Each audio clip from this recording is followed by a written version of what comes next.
Welcome, I'll be reacting to the UFO episode, Time Lash. This is a commentary, not a market substitute. Please support the original.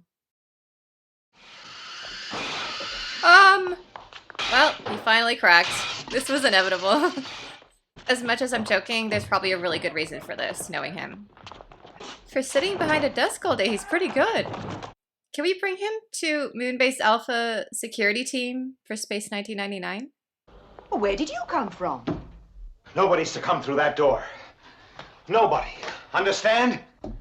What if it's a foothold situation? Because we got that on Stargate one time where people were like looking as though they were really Stargate personnel, but they weren't. And Samantha Carter was like the only person who wasn't affected other than Teal'c. And so she basically did this and like broke out of Stargate Command and they were coming after her and there was this whole thing. Anyway, that's one possible theory. He looked at the watch. That's gotta be significant. Open the door! Let us through! Get the door open, Miss Eden! If I were Miss Eland, I would do what Straker said. There's that hand again! I swear it's in every episode where they show the studio. That big white hand. Oh, we're getting to see a movie, finally. Oh dear. I don't trust Foster right now though. Come on!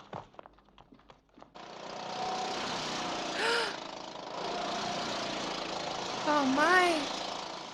He's in uniform outside of Shadow and was left there. And they don't seem concerned. Yeah, I think Straker is the only sane person right now. Something else is going on with the rest of them. Come on! But Miss Eland didn't look like she was in on whatever is going on. I don't trust them. See, he keeps stopping to make sure people are okay. Foster's just like, whatever. Oh no, if Henderson is here, is he in on whatever's going on? I'm so suspicious of everyone right now. When Shadow's most vital piece of manpower becomes homicidal, it is an emergency. Why did he look at the watch? He didn't come down this way. You're absolutely certain? Yes, sir. He couldn't have got past without us seeing. I don't know. They are pretty inept. Blow to the base of the neck. Don't I know it? It caused a specific amnesia. How long will it take her memory to come back? Hours? Days? Well, Perhaps never. might never come back. It could open his mind or destroy it. Of course. Get us. Jackson, never change. Okay, new theory. What if he was stuck in a time loop? And he's the only one who really remembers. And that's why he was lashing out, trying to break the loop. Space shop? No, we have none scheduled. Could be a Russian drone. No, we have their schedule too. Space debris. No, it's the wrong Of course you pattern. do. Well, all I've got left is a weather balloon. We're receiving and transmitting at full strength. It's absurd. Why doesn't Control answer? Well, it's not this end. Time delay. I think this is a model, and if so, it's really well done.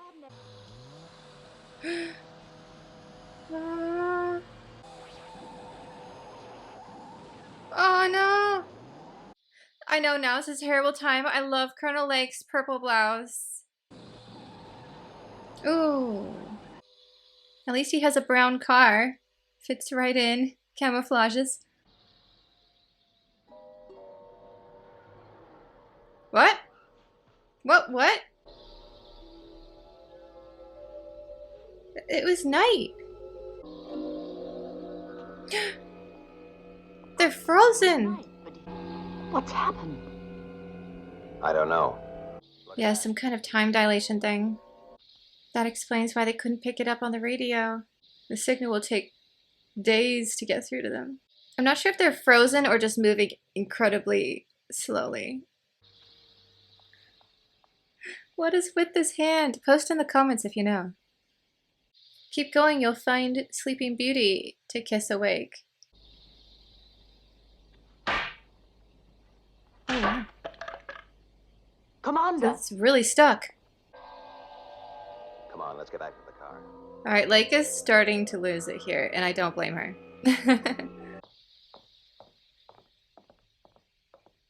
I'm just in love with her outfit right here. The little belt and everything, and the scarf that's matching but in a different texture. Ah, the watch.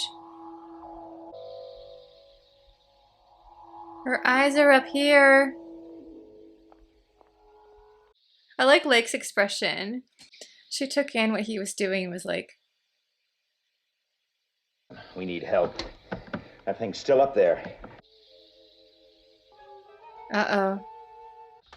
The aliens must be controlling him. Yet the lift from your office was working. Yes, I know. It doesn't fit the pattern. Yeah, some things seem to be working and some aren't. This isn't frozen. And the piece of wood earlier wasn't. They have one thing in common. Yes, they weren't moving in time. That's why the elevator works. Don't seem to be able to think anymore. Oh no, whatever it is affecting her. The minute we got to the studio. Just We like need to the get out of clock. here. Beginning It's an area of to effect. get to us. She lost her saving throw. Her dexterity must not be high enough. They haven't landed yet.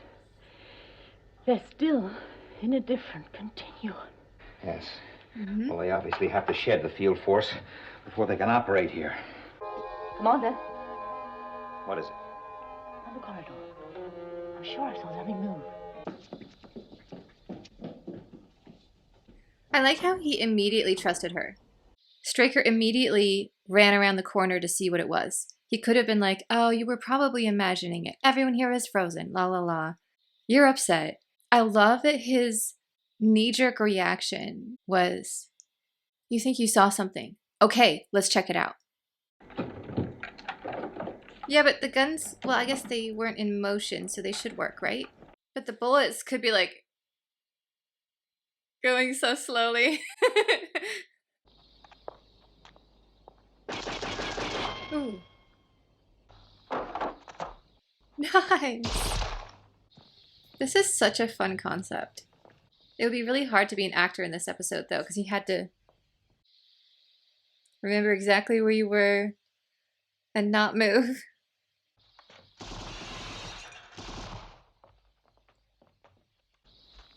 They're really getting to utilize the set this time. I know you, Commander. The big man in charge of the world. The guy the girls admire. Yeah, well, I'm the big deal now. I'm sorry. Colonel Lake may not have a lot of lines right now, but her expressions are brilliant. Did you see that? He's like, he's the guy that girls admire. And she just cracked up right there. Let me go back. That was so funny. She's like...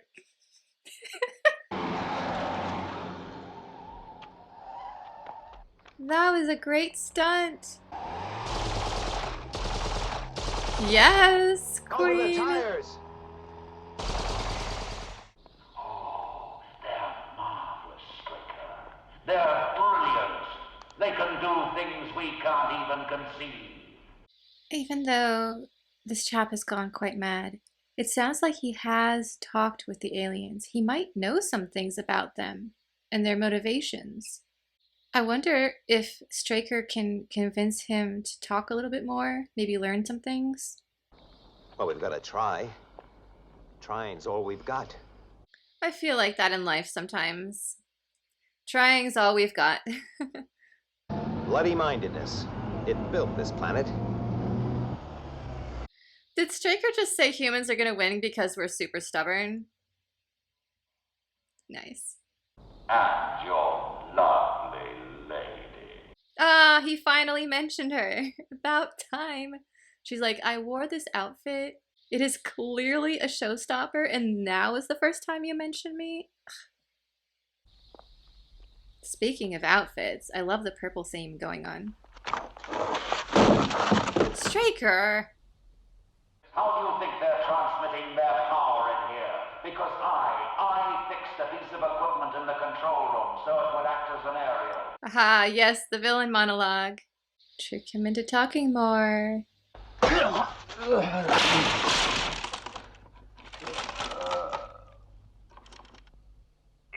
that easy, Striker. Oh. Alright, keep a close eye out. He'll probably try to stop this from happening. Yep.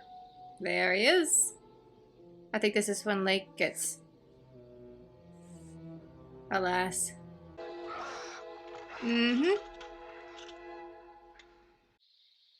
This is where it all ends.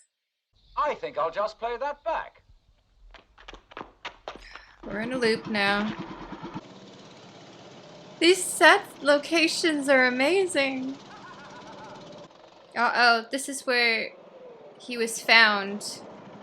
You can only see me where I've just been, or where I'm going to be. Not where I am, unless I want you to. Okay. You're Lick Striker. He just has to guess where he's about to go, right?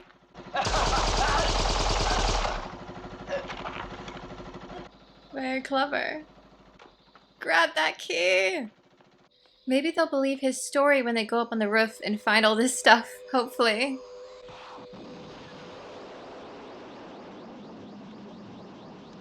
He doesn't get to do action hero stuff very often. He is usually behind a desk, so this was probably a fun episode to film for him. And here's the scene where he's like, I don't know which piece of equipment it is, so I'm just gonna destroy them all. At this point, he just needs rest. This might be one of my favorite UFO episodes so far. I absolutely love time-related stories, time loops, frozen in time, any of that kind of thing. And this kind of had it all. And such a fun villain, the way he was running around, taunting them, flickering in and out. And then how Straker figured it out in the end and was like, all right, so where I'm seeing you is not where you really are. So all I have to do is kind of extrapolate where you might be and just go there. Colonel Lake was incredible. She was proving how capable she is while looking gorgeous. I love how they had just that little bit of wind, so her scarf would billow behind her gracefully as she was like... And I really like how they opened it with Straker just losing it like that, and then going back and showing us what happened, putting all the pieces together. Not to mention all those locations. I guess they just got permission from the various nearby sound stages to film there. Hey, can we use your soundstage for like half a day? It felt like the props department was all, what really random cool stuff can we just stick in this set area to film in? And someone was like, hey, you should turn the fog machine on. Yeah. I don't know. There was just a sense of jubilation, even though it was a very frightening situation, of like just the feeling on set. I don't know. I could just be totally making things up, but that was my takeaway. Was that everybody filming this, the cast and the crew, kind of had a blast doing it. I could be totally wrong. Not to mention how disturbing it would be to walk in there and everyone is... And I really like that in this particular episode, Straker and Lake were clearly very intelligent. The last episode, there were some odd decisions there. This time, for example, he immediately put two and two together. Objects that are frozen were the ones that were moving at the time. Objects we can pick up and use were the ones that were not in use and not moving. Great concept, exciting story. 2 thumbs up for this episode.